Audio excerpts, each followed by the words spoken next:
Hey everybody, this is Jim from Slipknot. We're going to go through some of my gear today. Welcome to my house. This is the Iowa Flat. A little bit spread out, but we'll try to get to most of it. So here's the signature model. It's basically mahogany body, EMG 81, EMG 60 in the neck, 3-way toggle, 1 volume. Ebony board, 12-degree fretboard radius, jumbo frets, lockdown tuners. It's got a little contour here for the neck, so you can reach them high frets a little better. And that's my guy. It's got a little bit of road rash on it too. They get used. Here's a quick peek at some of the pedals that I have. Most of all of these were used on the record we just did.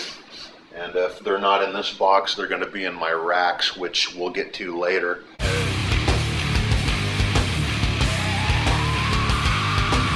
So now we're out of the messy house and we're in the messy warehouse. Basically, these are my live racks. Similar to what I used, exactly what I used in Stone Sour. A and B rack. Everything's going to be orange. The Diesel and the Bogner are there because sometimes in the studio you need a variety of different cabinets and things. So let's check out the rack.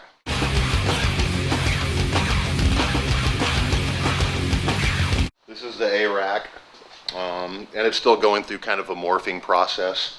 Probably going to switch out the Furman, but we'll be using the Whirlwind switcher. Got the Audio-Technica wireless. Using the Custom Shop Crybaby wah. It's just kind of a rack mount wah with a remote controller for it. And then I've got a GCX switching system.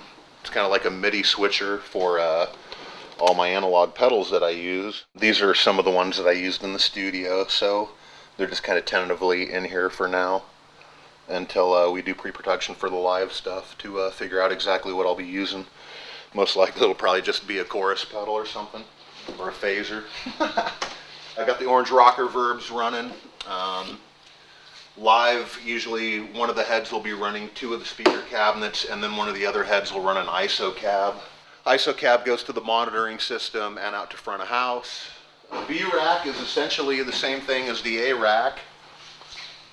Just, if we're playing in Australia, I can be using this while this one's on its way to Europe or wherever we might be going.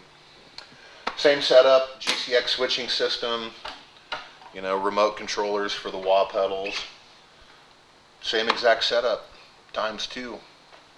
Why have one when you can have 2?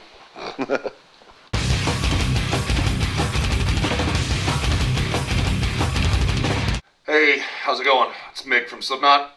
I'm going to talk about a few of my different guitars here today, starting with the newest Ibanez that they built for me. It's an ash body, which differs from my first guitar in that my first guitar was actually made out of plywood that had a veneer on it.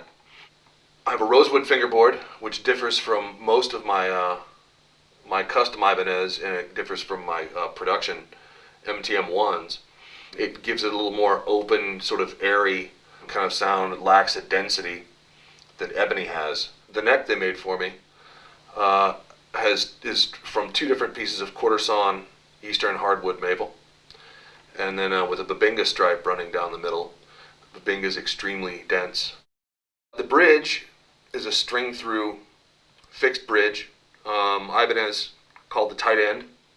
It's the first one I've ever had like this in any of the guitars I've had built for me. Some of the advantages of a bridge like this is that you don't really remove any wood whatsoever from the body, and having the strings terminate, they're connected to the body, just allows maximum energy transfer. So you're not losing anything in terms of string resonation, things like that. You're putting all the energy of the string ends up vibrating throughout the body, which really does enhance the sound. And the pickups I chose for this, they're Seymour Duncans. They're passive.